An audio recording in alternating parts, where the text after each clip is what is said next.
on, girl, let's scream. I am a god. No, please don't kill me, Mr. Ghostface. I want to be in the sequel. This is the part where you run. Come on, scream. Hello, and welcome to Let's Scream, a podcast where we dive into our favorite horror movies. I'm Parker. And I'm Stevie. And today we're looking at 2024's Smile 2, directed by Parker Finn. Join us as we journey to the Skye Riley World Tour and learn all about smiling. Girl, are you ready to scream? Come on, girl. Let's scream. But let's also smile a bit. Let's also smile. Are you ready to smile? I'm ready to smile, girl. Yeah, okay, so I really liked Smile 2. I thought it was really fun. I thought that it leaned more into like camp this time around. And I love a pop star movie. I thought Naomi Scott was so good in it. I honestly thought this was one of like the best performances in horror all year. And there have been some great ones this year. But I just thought that she showed such a cool range. They did a lot of really fun jump scares with it. And yeah, fun ride. I didn't like it that much. Here's the thing. I liked it. But I think I was expecting more. But I think just with what has come out this year, I've just liked a lot of other stuff more. It's been a and so I just don't...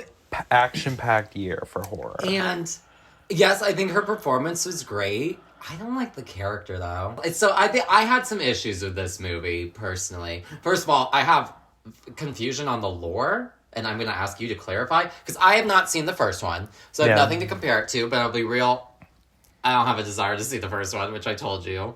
There's moments in this movie that I'm like, come on. I don't like shit like that, but... Oh, okay. We'll get into it. I mean, you have every right to your opinion. I like that it's going for psychological horror at points, but I don't like the way that it does it at points. Okay. Because I've seen, like, psychological, like, thrillers or, like, horror movies, and I feel like I like the ones that make you feel like you're going crazy, too. Yeah. And I've just seen it done better, and I think they were trying to do this at points, and I kind of was just like, oh, okay. But we'll get into it. That intrigues me because I did not have those criticisms when I watched this. And that's fair. Yeah. I'm not like, here's the thing. Me and you have different opinion on movies sometimes. We do. And this is just one where I'm like, I liked it. I think there's really great things done with this movie, but I have my criticisms, and I think I'm supposed to. That's the point of this podcast. So, but did you like it or did you not like it? I liked it. It's just not like I just you said you didn't like it. There's things I didn't... Roll the footage back. There's things I didn't Editor, like. Roll back the footage. There's things I didn't like. But it's a but good movie. But you still liked it. So you agree. You thought Smile 2 was good. I think it was a good movie, yes. But I'm not like... Okay, and then say that it was a good movie and that you liked it. Don't say, I didn't like it. There's parts of it I didn't like. Okay, well, you said that. Thank you. I'm fucking with you. I know what you mean.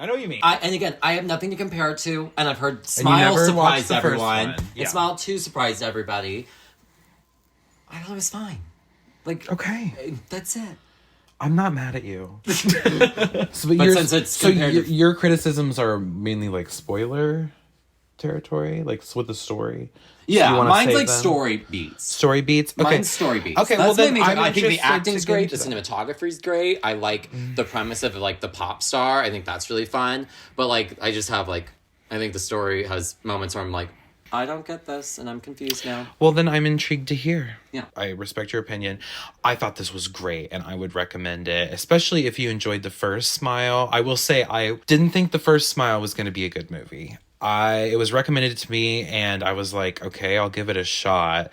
But it kind of looked like that movie Truth or Dare with Lucy Hale that had the really bad, shitty, like, Snapchat filter smile effect. And just was really just corny and bad. Yeah. But I thought Smile 1 was so scary, and I didn't realize it was going to be that much of a thrill ride and have such creative jump scares, and that the lore was going to be such a cool meditation on mental health and the like stigma around it and how it's a movie about how people have conversations about mental health, I think.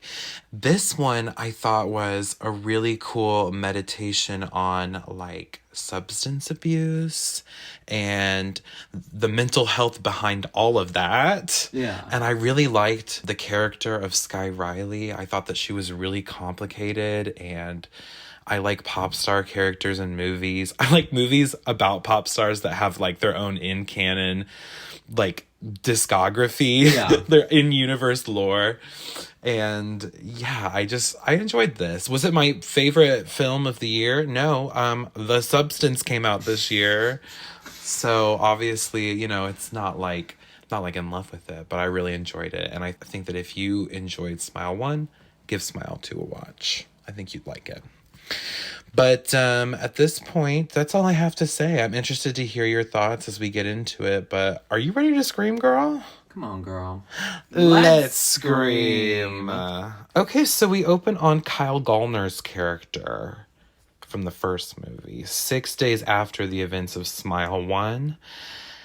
He is looking rough, although he still looks cute because I love Kyle Gallner. The last time we saw him on the Let's Scream podcast was in Jennifer's Body as Colin Gray, the goth kid. R.I.P. R.I.P. Colin. He looked like lasagna with teeth when they found him.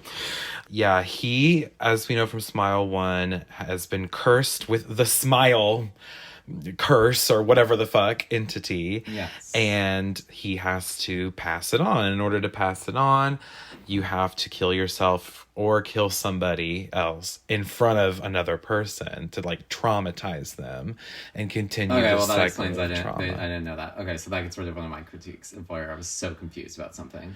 See, and maybe that's my fault because I did ask. I was like, do you need to see the first one? I said I don't think you really needed to see the first one to understand this. Well, that explains but we'll get into what I'll talk about what I was confused about. But we'll keep going. Because the whole thing about the curse is that it's a metaphor for how trauma is cyclical and like how one person can experience something and how that affects the people around them. It creates like waves of trauma and mental health issues and anxiety. So yeah, definitely going to play into the plot. So maybe that'll help answer some of your questions going forward. But anyway, Kyle Gallner, can't remember his character's name, but he was the cop dude from the first movie who was friends with Rose. He even sees a vision of Rose on fire, which is how she dies in the first movie, spoiler alert. But she was the main character who was cursed in that movie. So he's seeing her, so clearly he's cursed, and he is trying to do the transfer of the entity to these like Russian gangster guys or maybe drug dealers or we don't really know. They're in like tracksuits like, and have pumpkin spice frappuccinos. That's kind of all we get before he comes in and threatens them with a gun. And he explains that he picked them because they're bad people. They're in this shady business. Yeah. So like a child was killed as a result of like their operations or whatever. So he has his reasons like, oh, these are bad people, so we'll give the curse onto them so he can kind of justify it a little better. Yeah. But then he accidentally shoots the guy that he was supposed to traumatize and kills him. So now these killings have been rendered useless and the entity is still possessing I him. thought like he had to kill himself in front of them to pass it, and then realized he had to kill somebody. So this is where you can either kill yourself or you can take someone else's life. And I didn't realize that because then I was so confused on how it gets to the person that they got to. Well, here we go. So a character named Lewis, who's this blonde guy. He was in White Lotus. He got his ass ate in White Lotus, if you remember that actor. Yeah. He just walks in. He was in the other room. And guess what? Now that he's the only other person and the entity has latched itself upon to this guy. Yeah. And so Kyle Gallner's like, oh, I'm so sorry. Like, I didn't know there was somebody else in here. I fucked this up. And all the other Russian mobsters like show up and chase him out. He gets hit by a fucking truck. See, and that's where I was confused. I was like, when did the guy who saw him get hit get the demon? But then I realized it got passed on to Yeah, no, that is, I can see where that is kind of confusing. I got it, but like, it did take me like a second to be like, wait, what's going on? Yeah. That's why I was so confused. I was like, I don't get how that This guy Lewis got it. kid walked in at the wrong time. Yeah, and saw the killing. So now he's traumatized and he is going to have the curse. Also, I thought not only was that truck hit smash thing such a good jump scare, but it was giving very Regina George. Yeah. Like I saw her head spin around. Yeah, that's how Regina George died. That's how Kyle Gallner died. Yeah. And his blood and guts are smeared on the across road. the road. And it looks like a smile. And then the camera spins upside down. We get like the title card, Smile 2. And it's the first of many really cool, like upside down camera angles and transitions and stuff. Yes. The cinematography I thought was so cool in this movie. Then we are watching the Drew Barrymore show featuring real life Drew Barrymore. Scab. Yeah, she's a scab. Well, I thought it was a little unrealistic because Drew wasn't like trying to make out with her while she was giving her an interview. Yeah, she wasn't like holding her hands like, so talk about the trauma. Because Drew would literally get her to talk about it. Right, yeah. They were sitting on like two separate seats. I was like, Drew would be in her lap. In her lap. She had somebody who was a victim of a car crash and lost their boyfriend in that car crash. Bitch, she would be on their lap. Yeah, the whole absolutely. time. No. But Drew looked good. She played herself really well. Great job. So I love how, because I've not watched the Drew Barrymore show, I love how they walk in like it's fucking Dr. Phil. it is very Dr. Phil. Like, that's Dr. Phil. What's going on, Drew? Drew is interviewing famous pop star Skye Riley on her show, who we learned was in a terrible car accident. I hate to be this person. I think another reason I couldn't get into this movie, and this is really shallow of me, she reminds me of Halsey. The way they have her styled and look. Is it her haircut? It's her haircut. It's the look, and I'm just like, it's too Halsey for me. I didn't think this was Halsey per se. For me, it was more like Miley Banger's era haircut. I guess. Yeah. And I wish I could look at it that way, but all I could think was this. All you saw was Halsey. Because you know what? You can't do a Miley Banger's era without having the country accent. I guess. Did you not think it was a little like True Blue Madonna, though? A little bit? I know it wasn't platinum. No. So much of Halsey. Halsey. Okay.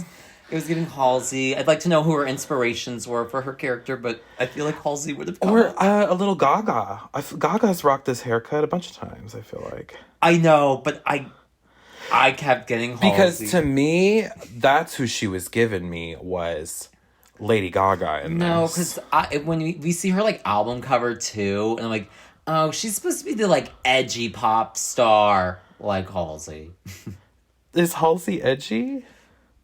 Well, for like Tumblr people, yeah.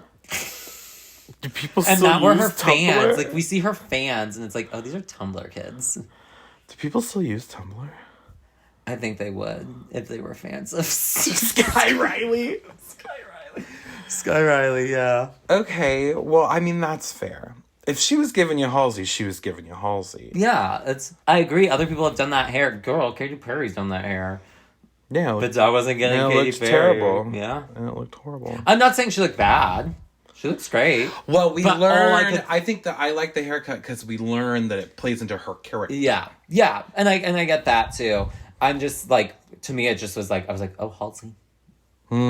That's unfortunate for you. I know. I saw Lady Gaga. I saw Miley. I'm glad your brain made that connection and not mine. Well, I don't. To me, Halsey has like more of a pixie cut, and doesn't she have red hair, right? Or I know, but she's I don't know why, but like to me, she just gave Halsey. I feel like that's that's something you need to work on. Girl, I agree. Why am I thinking about Halsey? I don't know. What do I think about Halsey? I don't think about Halsey. I think you actually are obsessed with Halsey. I think that's what we're learning. I couldn't name one song. You can't keep Name the title of my first living in your album. head rent free. Name the title of my first album. Oh, not this. Was that from Maxine? Yeah, and they all just like look around. And Mia start Goth laughing. is like, And they all just start laughing. That's so good. Girl. Okay, so putting the Halsey of it all aside, Skye Riley was in this like horrible car crash. Yeah. It killed her actor boyfriend, and she is a recovering addict. She publicly apologizes to her fans on the show. Yeah, it's been a year since the Right. accident, and she's about to go on a world tour. 1 year after that. And I wonder why she goes through all this psychosis. Right, exactly. We also see this moment where Drew Barrymore asks her how she felt when that was going on. And we see a flash of her in the shower ripping her fucking hair out in stress. And that becomes like a whole running thing. There's like the side of her head, she's always like constantly ripping her fucking hair out. Yeah. And then we watch her as she takes pictures with fans, and then immediate silence as she gets in the limo or whatever, which I thought this was very 5'2" Lady Gaga, the documentary. Because I do remember, I mean, listen, I was like the biggest fucking Lady Gaga fan when 5'2" came out. I still love Lady Gaga, but like Joanne had you in Joanne had me in a fucking chokehold. And that part where she is signing all these autographs and all these loud noises and screaming fans, and then it's like click, the door shuts, and then like complete silence. I remember thinking like Lady Gaga must feel so lonely during those moments. Like that has to be so depressing to go from like and then just like I'm in the car with like my manager. And I think that this movie, it's so creative how like it plays on those kind of moments that we get of pop stars. Yeah. You always think of pop stars as these like, you know, perfect individuals that Perfect inspire lifestyle. people. But then you also hear about like how lonely it is, especially how much drug use is involved behind the scenes, how shady the music Like, even industry if they're not is. doing drugs, people around them are doing drugs. The like weird toxic fan base that can make you like But you really get depressed. glimpses of this. Yeah, of that and this, absolutely. absolutely. But then we go right to dance rehearsal for the tour she's preparing for. Lots of cool like Cool upside down choreography. I liked this. these lifts of them like That's why I taking her think that upside like because down. they bring more choreography moments into like other parts, and I really like all those like the use of it. Yes, I know what you're talking about. You know what I'm talking so about. cool. It's really cool. They do some really cool shit. I thought that the songs for Skye Riley could have been a little bit more memorable, but apparently they only had 3 weeks to like get ready for production once this was cast. So and I think Naomi Scott's a great singer. She sounds really good on this. Yeah. But I wish that there was a little bit more catchy tunes going on. It's no Sue Pump It Up from The Substance. Pump it up, you've got to pump it That's up. not your song, girl. I know, but you know what I mean. Yeah. This isn't giving that necessarily. Yeah. And that would be fun. I think that's why I also got Halsey vibes. Her voice was a little Halsey, softer, not as... Her vocals were not giving Gaga or Miley, for sure. She's not Gaga. And I don't expect her to be. No, exactly. She's her own thing.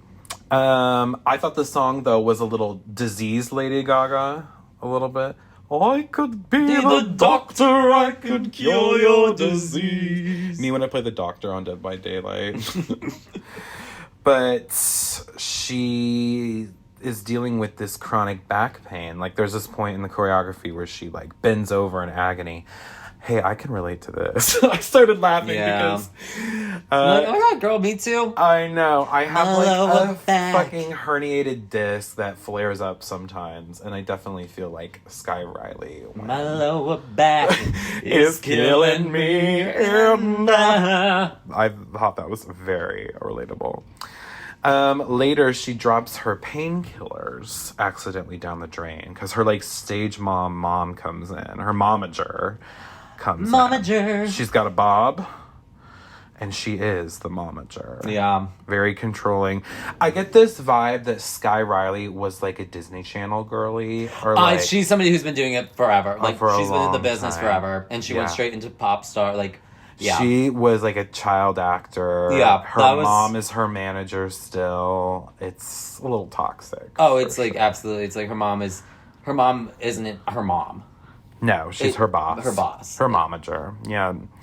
So she doesn't have her painkillers now for her back. So she is in the car and she's texting her drug dealer, Lewis, who is blonde guy, White Lotus assay guy from earlier.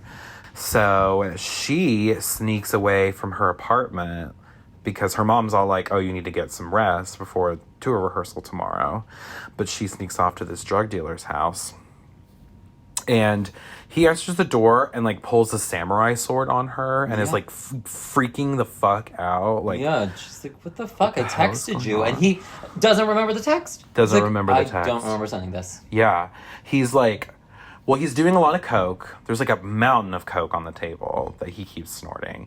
And so she thinks maybe he's just high, but he's definitely tweaking the fuck out in, like, a bad way. And he says that he's had the worst week ever, which I thought that was really funny. Especially, like, if you've seen the first one, like, that girl did go through the fucking worst week ever by the end of it. And he leaves to go get her the Vicodin that she needs. That's what we learn. That's why she's here. That's why she needs a drug dealer. Because she had substance abuse issues before. So no one's going to be prescribing her anything more powerful than, like, ibuprofen or Tylenol. So she has to go to this drug dealer that I guess she went to high school with. That's how she knows him. I really liked his apartment, by the way. I thought this was a really cool set. Yeah. Had, like, lots of cool, like, knickknacks and neon. Like, weight sets and stuff. It was really cool. Yeah.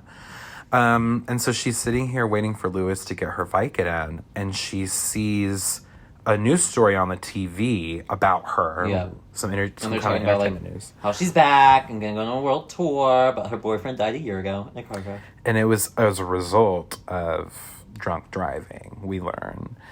And she looks, like, really guilty. So we're like, oh, like, were they fucked up when they were driving? Is it her? Does she maybe blame herself for the accident? Yeah. We don't really know yet, but, like, you can kind of gather she's dealing with some shit for sure.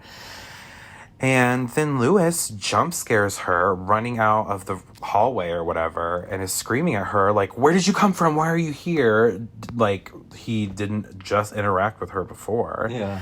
And then he sees the entity behind her. We don't see it. It's very much like the first movie where, like, the first person who sees it. Yeah, exactly. So, like, we don't see anything, but he's clearly getting, like, overtaken by the entity, and then he starts smiling.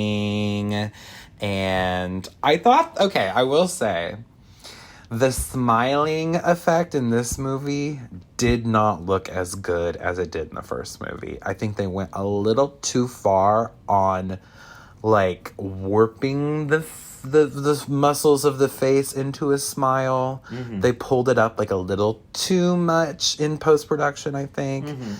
And it doesn't look as convincing, because I remember in the first movie being really, really unsettled by how natural it looked, and yet somehow unnatural and sinister.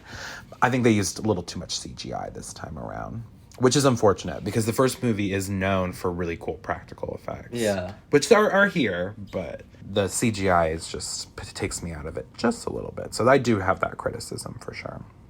And he slowly bashes his face in with like a 35-pound weight from like a dumbbell set. And I thought these effects were really good, though. Mm-hmm. These smashing effects. Practical gore. Yeah, this scene's brutal. Very brutal. Yeah, he does it so slow that it's so uncomfortable. And he keeps going, and it's like, I'm sorry. After that first smash, I would have been out of there. Yeah, right. Because, like, doesn't she have to see him die? For the curse. So, like, he wasn't dead yet. I would be like, as soon as I see somebody do that, I'm like, bitch, I'm the fuck out of here. What the fuck? Yeah. And she immediately throws up. She's freaked the fuck out. And she goes home. That night, she is awakened in bed by some, like, squelching it's like noises. It's gross. Me when I give head. Ew! She, like, sits up in bed, and we see a flash of Lewis in the room with her for a second, like, just his bloody face. And the next day, we meet Darius, who is her manager at the recording label. And Darius asks her to do, like, a charity speech the following night for this underprivileged youth banquet thing, charity thing. And she says she'll do it. We see her do, like, a cunty photo shoot. She had the Kylie Minogue hood. Mm-hmm. You know, Lady Gaga, the Fame era hood. I like this look a lot. Her mom is also asking her about Gemma, her ex-BFF, who they had a big falling out and have some major beef that I don't even think could be squashed. Like, Skye Riley is like, no, Gemma doesn't want to fucking talk to me right now. Trust me. Then Skye later gets a text from an unknown number that says, were you at Lewis's apartment last night? And she's like, what the fuck? She ignores it, but like definitely is sketched out. Then she sees Lewis behind her in the mirror of her dressing room. There's like a really cool like flash here where it cuts really quickly to him behind her, but he's pulling her lips, her cheeks up into a smile for just a second. I thought that was a really cool scare. And she screams, and her mom comes in with Joshua, her like faggy assistant, and she blames it on a spider. They're like, why'd you scream? She's like, oh, it's just a spider. And her assistant's like, hold up, there's a spider in this room? I thought that was funny. I really like Joshua. Yeah. He's great. You can tell that he is a fan of Skye, and this is like his dream job. Like, he's getting to work with like his diva. Yeah. And he would do anything to please her. He's devoted to her. Yeah. And she complains about her dance costume, which I thought this one was a little too JoJo Siwa. I did not like this one. A little gaudy. A little karma. It's a little dream gift on my podcast vibes. But she is saying that she doesn't like this costume. She doesn't want to wear it because it shows her scar. See-through. And she's got a big scar like going up her belly button, up her abdomen, that she's super self-conscious about. And it's from the accident that happened. The next day, Skye does this meet and greet, and a strange fan named Alfredo is acting really creepy and like getting in her face. Like the sauce. That would have been me when he's like, looking out to Alfredo. I'd be like the sauce. Do you remember when we worked at Olive Garden? And we had names for each other. You were Alfredo. I was Alfredo. And I was Marinara. Marinara. That was her. And then I walked out of that job. And then I walked out of that job. Yeah, it was 2 weeks later. awful. I copied you. Yeah. That'll be a story for oh god, that's gonna be trauma unpacking. for the other podcast. That'll be trauma unpacking. Okay, and then so that guy has to be escorted out by security, like he's just a freak. But then one of my favorite scenes, the next person in line is this little girl with pigtails and braces, and she's smiling, all creepy. She's like clearly, the entity. That night, Skye works up the courage to ask her ex-BFF Gemma Collins. Pretty much, I would say that Gemma is a fat cunt. Pretty much, I will let Gemma know that she is a fat cunt, and the shoes that she gave me were not something that I would particularly buy for myself. They were old maiden type of shoes. I mean, when you name a character Gemma, all I am going to think of is Gemma Collins. She saves, I change people's lives. You might want a free toe. I heard you've got kidney failure, so I'm going to tell you what I'm going to do for you. I'm going to send you a free toe. You want black or cocky? Cocky. Right. Changing people's lives. I change people's lives. Changing people's lives. Well, what I'm going to do, now you've told me you've got kidney failure and you're on dialysis, I'm going to send you a free bag in the post with your order today to cheer you up. Do you want red or khaki? Khaki it is, my darling. Bye, my love. Lots of love. Bye. I change people's lives. But she asked Gemma if they can reconnect, and she's like, sure, yeah, like I'll head over soon. So Skye's waiting for her. She practices some music at the piano. I thought Naomi Scott sounded really gorgeous. This was cute. I like this song. But then there's a crashing sound. And she realizes that it was the VOSS water bottle. So can we talk about the VOSS water bottle? She always has a VOSS water bottle on hand. That's what I did notice. I was like, this. She literally goes into her mini fridge at one point and pulls out a VOSS water bottle. And like the mini fridge is just VOSS water was it after she gets back? Did we even mention her just fully downing a bottle of water? Well, yeah, because she does that. She explains that that there's a reason why she does that. She keeps chugging these VOSS water bottles, and I'm sorry, but if you did not have to pee before you got into the theater, you will definitely have to pee about 8 times Watching during this this fucking movie. movie. Because this bitch is only drinking motherfucking VOSS water bottles. And you know, that's what you get for drinking out of a glass water bottle, because it's gonna shatter, bitch. Yeah. It shatters all over the floor. Even though we saw where she had placed it on the counter earlier, it wouldn't have just fallen off. It wasn't like on the edge or anything. So that spooks her out. And she then sees clothes on the ground. He just was like sitting there, was just like Swats it out. He was like, "She's not doing anything right now. I don't like this song." Probably, yeah. But she sees like clothes lying on the floor, and then we see someone's poopy skid mark underwear. Like, for what reason? Parker Finn, the director, from one Parker to another.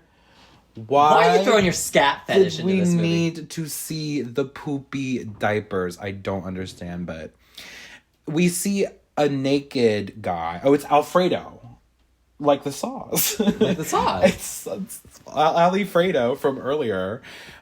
He's in the dark hallway now, smiling at her, and he chases her out the door, where Gemma is waiting for her. And when she looks back, like, the dude has vanished, all his clothes has vanished. We see that the VOSS water bottle never shattered either. And so Skye's like has a breakdown to Gemma, and Gemma I thought was giving Billy Lord energy. She kind of was like talking like this, like, yeah. What's wrong? Is there someone here? Yeah. Do you mean to do something? My father was Charles Manson. Or whatever the fuck. Yeah. I'm a lesbian now. Or whatever the fuck she would say. Chanel In, number 3. in Scream Queens, yeah. She's in The Last Show Girl. Oh, she was? She's in The Last Show Girl. I need to see that She's so great. bad. It's I good. can't wait to watch that. I can't wait to see very that. good. I really liked it. Skye apologizes to Gemma and admits that she's very stressed out right now and she could use a friend. And she describes everything that's been going on, and like that she saw Lewis kill himself. And we also learn that Skye drinks the water bottles to kind of subside her addiction problems. Her therapist told her, like, when you're having a craving or when you're feeling anxiety, just chug a VOSS water bottle. I don't know why it needed to be VOSS water Do you bottle. think her therapist said specifically about, she's like, can I do Fiji? No. VOSS. It has to be VOSS. And- Can I not do, like, tap water? No. No. Do you want to be back on drugs? Girl, Yeah. You no. know, if you want to get back onto being addicted to drugs, yeah, drink tap water. Sure, tap. Can I get a Brita? No. VOSS water. Not even, girl, don't even think about an Evian. Don't even think about a Dasani. No. bitch. God. Even she was like, no, I would never. Oh, yeah. Don't worry about Dasani. Nobody gets Dasani. No one No gets Ice to. Mountains? Like, come on. That's I classic. I know. Had to be VOSS, I guess. Everyone in the comments, let us know what your favorite water bottle is. What's your favorite water bottle? Fiji. Fiji's gorgeous. I love Fiji. I think it's great. I think it tastes great. I feel fancy when I drink. I don't like VOSS. I like Smart Water. I think that's Smart my water, is fine. Like, if they don't have a Fiji, I go for a Smart Water. The fact that like the suction on It's a douche. on the douche. I like the douche nozzle. The douche nozzle, like literally. I know people. No, there are, and I am not one of these people, but I know people who specifically go for Smart Water bottles to douche. Yeah, girl. This guy. It's the best one to douche with. I'm just kidding. I've literally never Just douched get with an a water enema bottle. like a normal human being. I know. But don't use the enema fluid. You should use the Charlie XCX douche. According to Kendra, it's a great one. Shout out Kendra. We need to have our friend Kendra on soon too. She said that she'd want to do one of the scary movies, which Hell yeah, I'll do those anytime. I think would be perfect. Yeah, I'm like, girl, I'll do all of them with Kendra.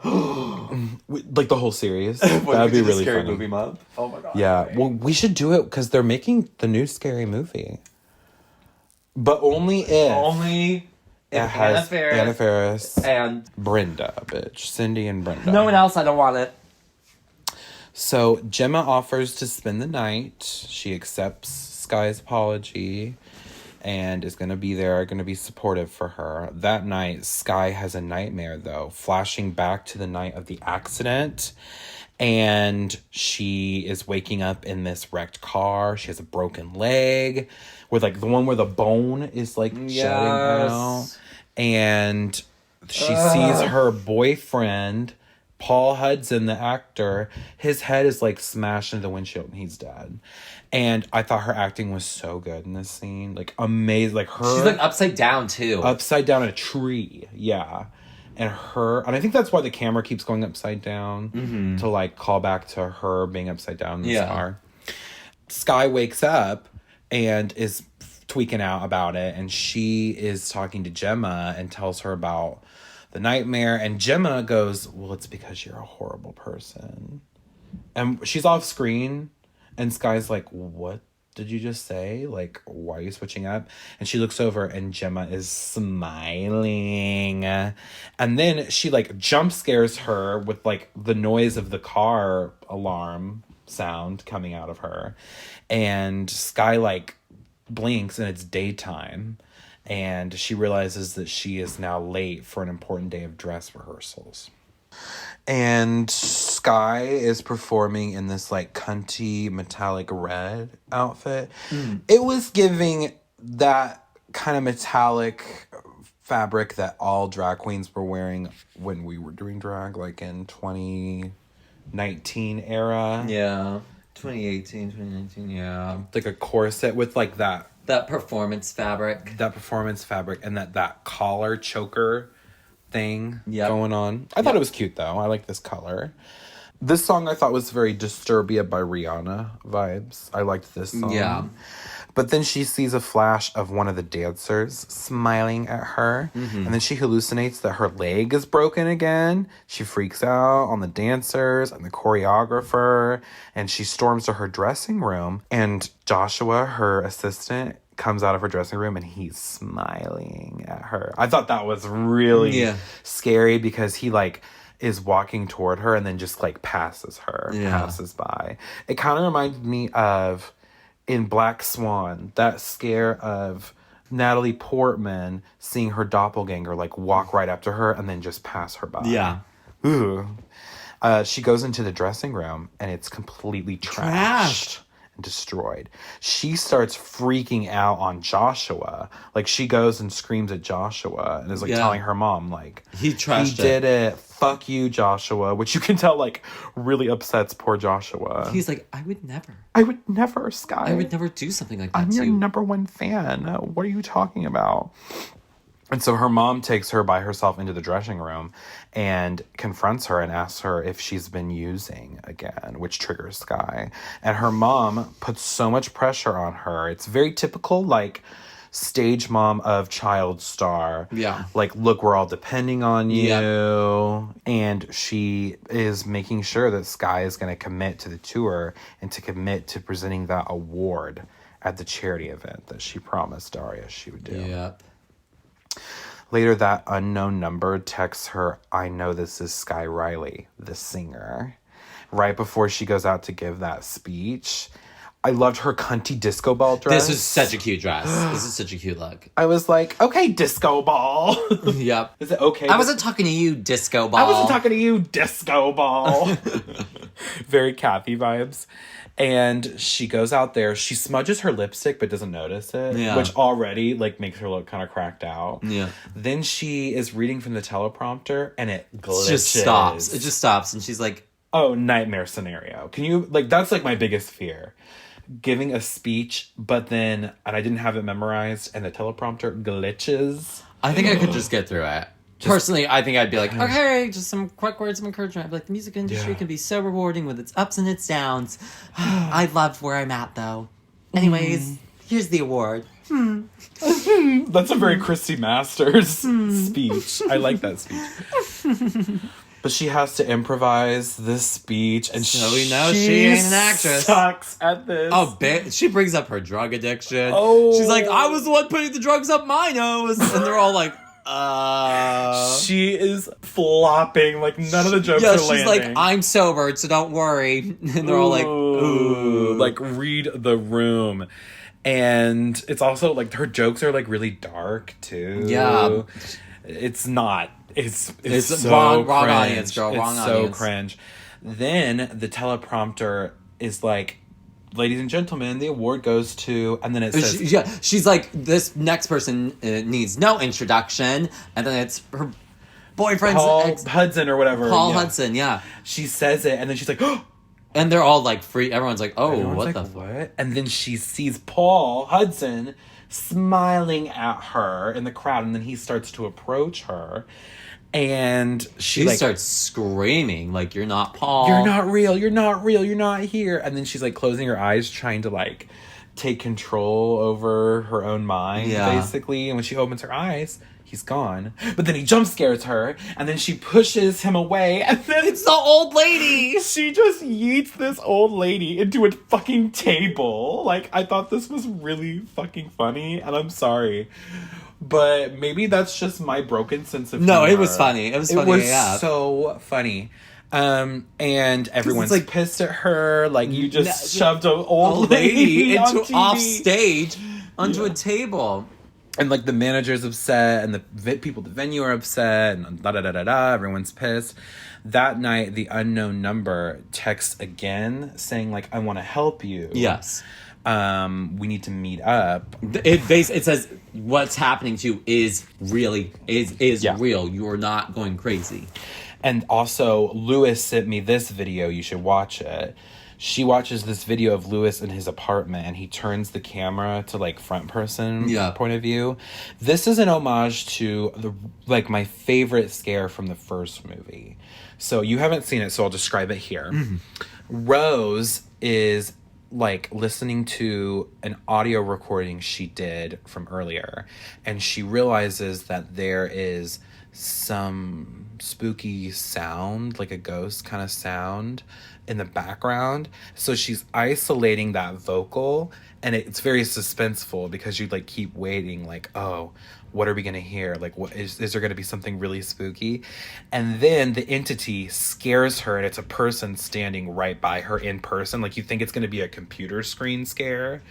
Instead, it's like right next to her, and it goes like Rose and like freaks her out. And it's a really creative jump scare. Mm-hmm. So in this, they kind of did the same thing where he is filming like his room, like a corner of his room. Yeah, like, do you see it? Do you see it? It just stares at me.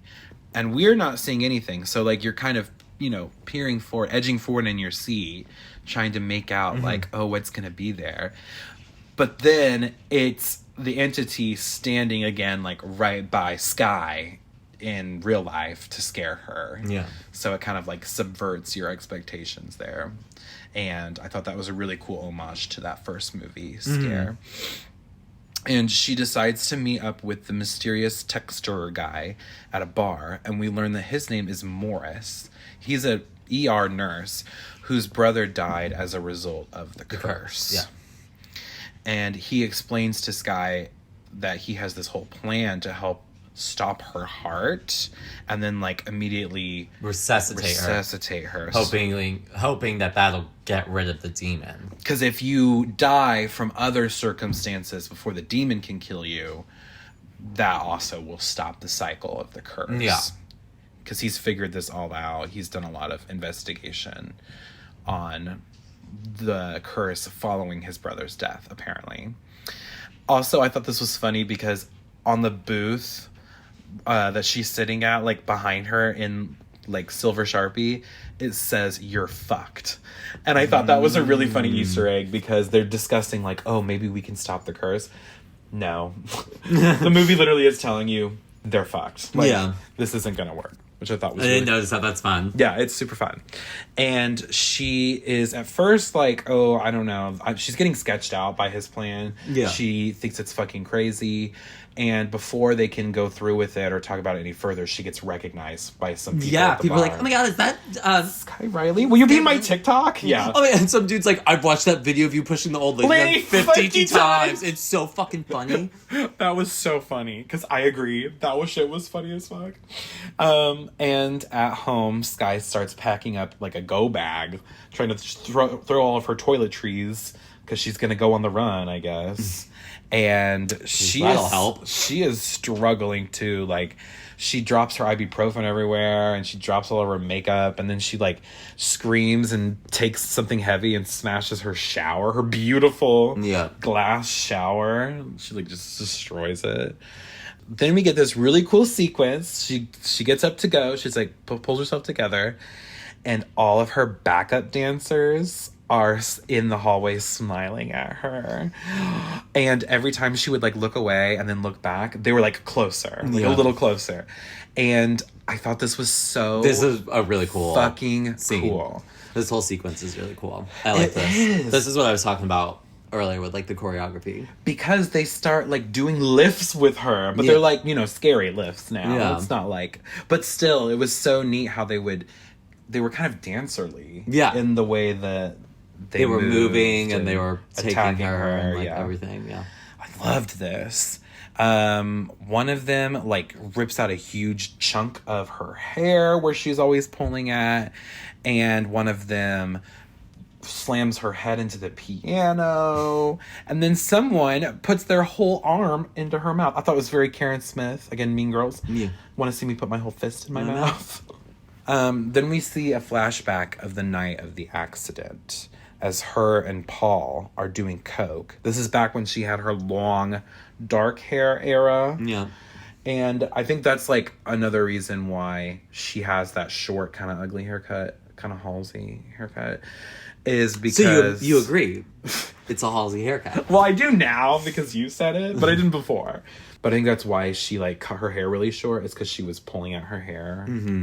But this I thought was like a really good acting scene. I think the guy who plays Paul like really fucking sold it. Like just it's very much felt like a couple argument where you're at your wit's end with somebody, and like he being like, I'm gonna say it, you're psycho, and she's like, oh yeah, I'm psycho. You want to see a psycho? There it is. Yeah, it was good. Hey everyone, it is Editing Parker here. I just thought this was a fun tidbit while I was editing the podcast. I learned that the guy who plays Paul Hudson is Ray Nicholson, aka Jack Nicholson's son. Whoa, mind blown, thought I'd share. Okay, back to it.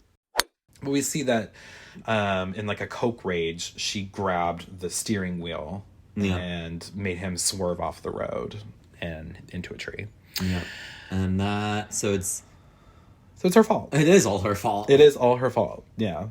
So that's why she feels so guilty. And that's why it almost feels like she hasn't done the necessary like work on herself. No.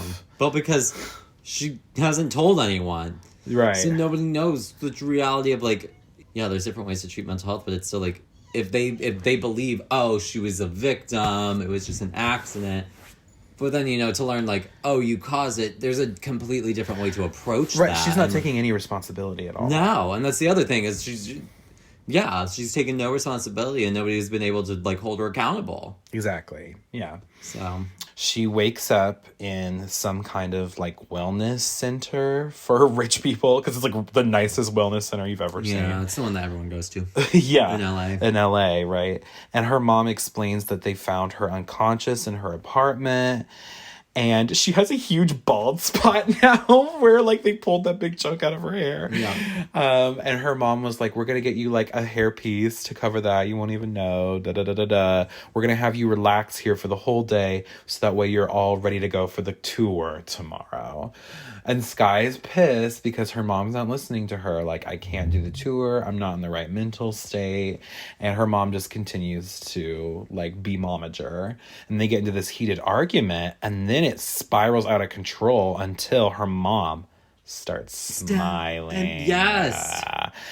And her mom breaks a mirror and then stabs herself with a glass shard from the mirror. And then this is kind of like where it just becomes like a series of chaotic moments. Yes. I feel like it's just it's like this last like 30 minutes is like, holy shit. Yes. Well, like, let me breathe. It's a ride. Well, I love that because the first movie's like that too.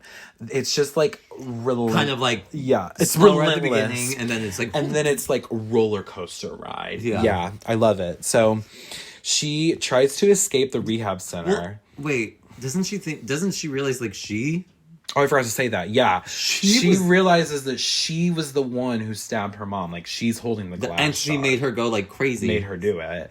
So she's freaking out. She tries to escape the rehab center. Jeremy, is it Jeremy? Joshua is at the door. He's like, she's like, oh, I really need something to drink. He's like, well, I filled your fridge with water. And she's like, no, I really want a soda. He's like, Yeah. oh, well, what soda do you want? And she's like, surprise me. He's like, oh, okay, I'll be back with your surprising soda. I loved him. He was trying his best. Okay. Then she's like trying to leave, and she's like, I feel like he went and got her a mellow yellow. I'm pretty sure. Because I looked I would out be like, for it. sorry. Yeah, right? Always go for a starry. I love But if she wanted to confuse them, she could have dead named She Starry. could have said Sierra Mist. And then AKA Starry's dead name. and then they would have been so thrown off. I know. We'd be like, what? I know. That's the way So. you could have done it. But- Yeah, I thought that was funny too. She's like about to make it out, and then of course Joshua comes up Sees her. and he's like, where are you going? Oh wait, is that blood? Blood? We need to talk to her. And she's like, no, shut up, shut the fuck Fuck up. up. So then she gets sworn by all these people. And then there's a security guard coming, and she's like, she puts on her acting. She's like, oh, I need your help. And she like falls into his arms, and he catches her, and she pulls his gun out of his holster. Yeah. And she's like, everyone back the fuck up. She like shoots the ceiling like, I'm not fucking around. Yeah. Get away from me. And she runs out of the facility. steps on a bottle. Oh, she steps on some broken glass. Yep. And then she sees Gemma. And she pulls a GTA 5 and On like her fucking mom's driver. Like He knows her. He was like, oh, hey, what's up? And she's like, get the fuck out. He's like, oh my God. Get in the car, yeah. And then Gemma's like, girl, you don't know how to drive. I'll take over. I'll drive. Yeah, and Gemma is like, they're driving and she's like, I'm gonna be a supportive friend for you now. Like, you're my ride or die. I know we've had our issues, but like, Yeah. I'm with you. I'm gonna help you through this. Yeah. Like, let me drive you.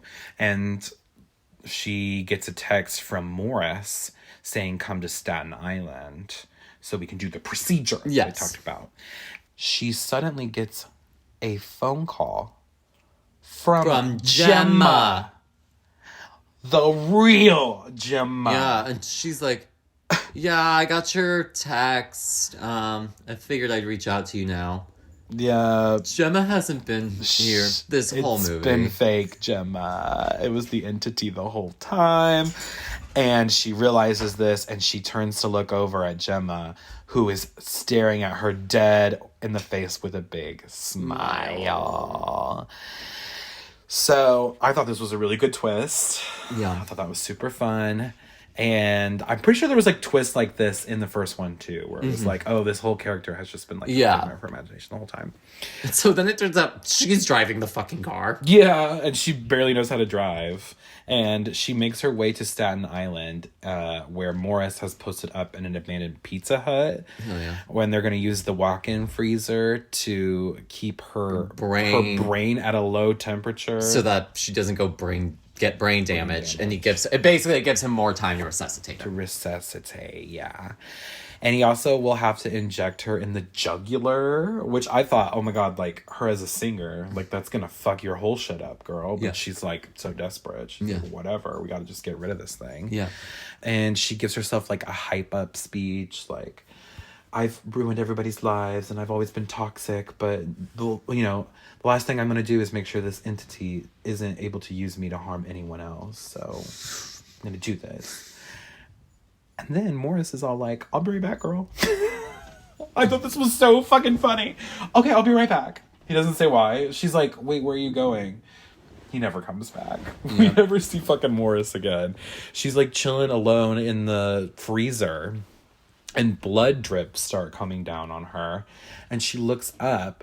And the camera does like another 360, and it's fucking the version of herself from the car accident, Yep. when she was in her long hair era. Hanging upside down. Yeah, and like she kind of like jumps down on her, and they have this big showdown. It was very Britney Spears Hold It Against Me music video, where it's good Britney versus bad Britney. Yeah. Or you could also say the Die Another Day Madonna music video, where it's good Madonna versus bad Madonna. Either of those would be a valid comparison. Absolutely. I loved the showdown. It was super cool. And the entity says like creepy shit like, I like wearing your skin and like shit like that. Yeah. And then its face gets all like weird, like its eyes like bulge out. I thought this effect looked kind of hokey pokey jokey, I'm not gonna lie. Didn't love it, but at that point I was like, this is campy, this is whatever, this is a ride. Like, I'm here for it. Yeah. And it's like, look at me. And then it puts its fingers into her mouth, which is what the entity does. It like opens your jaw, like unlatches your jaw and like climbs into you. Yeah. We saw it in the first movie. But she bites its fingers off and then she injects herself with the fucking needle into her jugular. Yeah. But it doesn't work. And the entity's still there. And it says, you're not a control, Skye. Break a leg out there. And then like shuts like a pair of doors in her face and like everything goes dark. And then when she wakes up, she's in full glam, like, tour outfit. She's on stage in front of, like, millions of people at the fucking tour. And her mom's there. Her mom's alive. So like, we learned the cheering her whole on. day was Just the entity fucking with her. Yeah. Basically. This kind of, like, apparatus she comes out of was very Kylie Minogue when she did Come into my world. And she's in like the bionic woman suit that like gets kind of like peeled off. Yes. Her. Or again, Madonna Confessions on Dance Floor tour, coming out of the disco ball. Yeah. That like breaks apart. Yeah. It's like one of these cool things. Yeah. She's in that outfit that she was self-conscious about where you could see her scar. Yeah. So clearly she did not have any autonomy like the whole day. She's been like a slave to her mind by the entity the whole time. She could do nothing but just like stand there frozen in fear as all of her fans cheer her on. And, you know, like, it's the tour. It's the world tour. I also thought of the Justin Timberlake debacle. Yeah. It's going to ruin the tour. What tour? The world tour. That was very Skye Riley, like this whole movie. And then she sees a smiling doppelganger of herself standing there. And it like rips open its stomach where her scar is. And the monster comes the creature! And it looks so good in this movie. Really good. I really like the monster. This was my favorite part of the first movie, this monster. Okay. Fuck, marry, kill. Okay. Monster Eliza Sue. Ooh, okay. The monster from this movie or Mother from Barbarian. Well, marry Mother from Barbarian. Yeah. Because... And you know what? I think I'd fuck Monster. I'm sorry, I'm going to have to kill the monster from Smile. Yeah, because I want to get down Monster and dirty with Monster Eliza Sue. I love Monster Eliza Sue. She probably has like 10 vaginas. I'm me! I'm Sue! I'm a little bit. Yeah, this monster looks so cool. It's like got all these teeth and like its eyes have no eyelids and it just kind of looks like skeletal and zombie-ish. Mm-hmm. It's so cool. I did not think this was going to happen in the first movie and it blew me away. Especially it being practical. Like it's like I've seen it, like the behind the scenes. Yeah. It's like a really cool like puppet with some animatronic pieces on it. Yeah. So cool. And it climbs into her mouth, just like it did to Rose in the first movie. And now that she's possessed, she picks up her bedazzled microphone, which every time... This is a really... I like this shot, because we just see the shot of the audience, and they're all just like... What the fuck? Yeah, it's like... Yeah, it's off screen, but she... smashes in her face with the microphone. Yeah. So all these people just got the curse. Yeah. And then it ends. Yeah. It's like, yay, millions of traumatized people. Woo! Yeah. I love and it. that's going to set major chaos to the world. Yeah. It's exciting. I wonder if they would do, like, Smile 3 and, like, where would you even take They're doing that? a sequel. They do want to do a sequel. See, I love it. I think it's really creative and really fun. And it subverted all my expectations, just like how the first movie did. I'm a Smile enthusiast. Yeah. I love the Smile, both of the Smile movies so far. And I would definitely recommend. Yeah.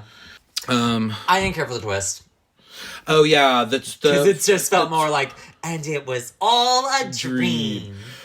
Well, that's the thing. I think that because I saw the first movie and this one, and I just know that that's what this entity does. It's like all this shit was probably a dream. Like that's the thing. I'm like, where did she even? What was even real? It is a little like what was even real. It's kind of the same way I feel about Black Swan.